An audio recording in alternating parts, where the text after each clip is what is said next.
From San Diego, this is the Fox 5 News at 5.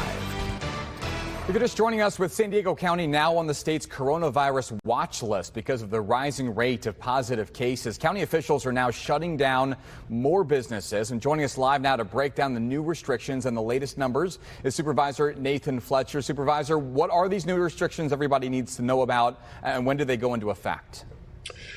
Well, per the state guidance, because our numbers were abnormal for an extended period of time, we're going to have to limit indoor activities, primarily at restaurants. I think that's going to be the bulk of it. Restaurants will still be able to do outdoor dining, still be able to do takeout, delivery, all of those types of things. But we are going to have to limit the indoor efforts around restaurants. It is the bulk of the cases we've seen. Movie theaters must also stop indoor operations, along with indoor activities around family entertainment centers. That could be bowling alleys, arcades, things like that. Zoos are included, although our zoo, I've talked to them, they're fine. They don't have any indoor activities and indoor card rooms. And so these are the areas where we've seen the highest prevalence of spread, the most number of outbreaks. And so for a 3-week period, these entities are going to have to take a pause as we try to get these numbers under control so that we can hopefully continue to move forward. And this starts immediately, or is there a couple days here for them to prepare? It goes in effect at midnight tonight. You know, we talked about this last week. We had a sense this was coming. We took some actions proactively. We would have had to close bars today had we not done it last week. And we also, gave the clear indication and symbols that, we thought that this was coming. This is now 23 counties are in the same situation as we are. I think it's some 85% of the population of California is in this.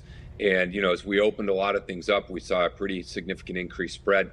We got to wrestle, we got to fight, we got to get those numbers back under control so we can not only protect life and protect our hospitals, but protect our economy and our jobs as well. Now, it seems like you're giving us a little bit of, I don't say hesitation, but it seems like maybe not every single business is certainly affected in this exact same way. I know there's a lot of businesses, a lot of restaurants trying to adapt. Other areas, they're saying, hey, we don't have a lot of cases right here in our small city. So is there any thought or way of doing a case-by-case closing versus a blanket closing of businesses that affect everybody?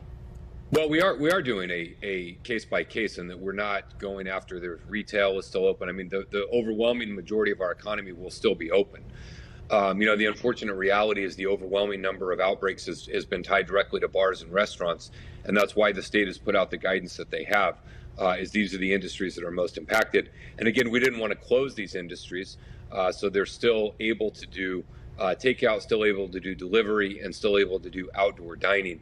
But for 3 weeks, we're going to have to pause on the indoor dining, again, because the data, the evidence, the cases, the outbreaks, all points us to this having been the single largest contributor to our abnormal numbers. Yeah, we had some reports shortly ago about really the indoor effect of coronavirus spread. Right. Let's talk about an outdoor activity. Beaches, they remained open over the holiday weekend. We were really the only Southern California county that was open. Tell us why that remained the case and what the future might look like for our beaches here in the days and weeks to come. Well, Andrew, we've said from the beginning, we got to make decisions based on the data, based on the science, based on the evidence in front of us. And the reality is we have not seen any outbreaks tied to outdoor activities. We have seen them primarily tied, or not primarily, we've seen them only tied to indoor type settings. And so we didn't have a lot of evidence to suggest that folks at the beach were a significant risk. Obviously, we want folks to be mindful. We want them to try and be physically distanced, try and adhere to face coverings and those types of things. But we just simply didn't have any evidence. When we had the protests, there were mass predictions that there would be huge outbreaks tied to those, and there is yet be a single outbreak tied to those. And so, we just didn't have the evidence or data to validate closing the beaches.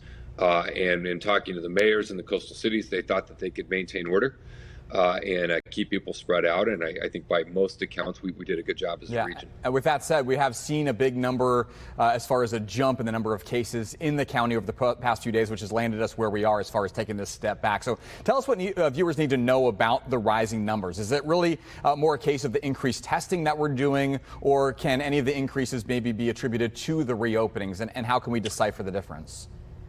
Well, the increase in testing is we account for that by monitoring the increase in the percentage of positive. And so that is a metric that we rely on significantly, is not just the raw number of cases, but the percentage of positive. And we've seen a significant jump in the percentage of positive.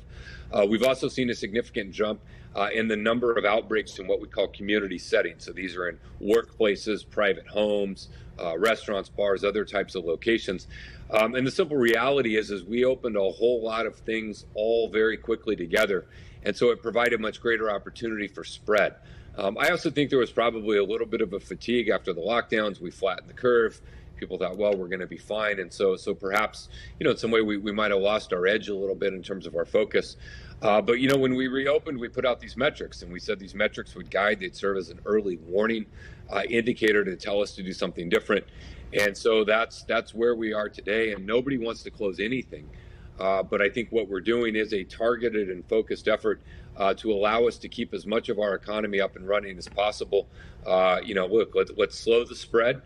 We've shown we can do this early. Let's show we can do it again. And let's try and get back as many aspects of our life as we can as we fight through this. One thing you and I have talked about pretty much every week is the importance of wearing a face mask.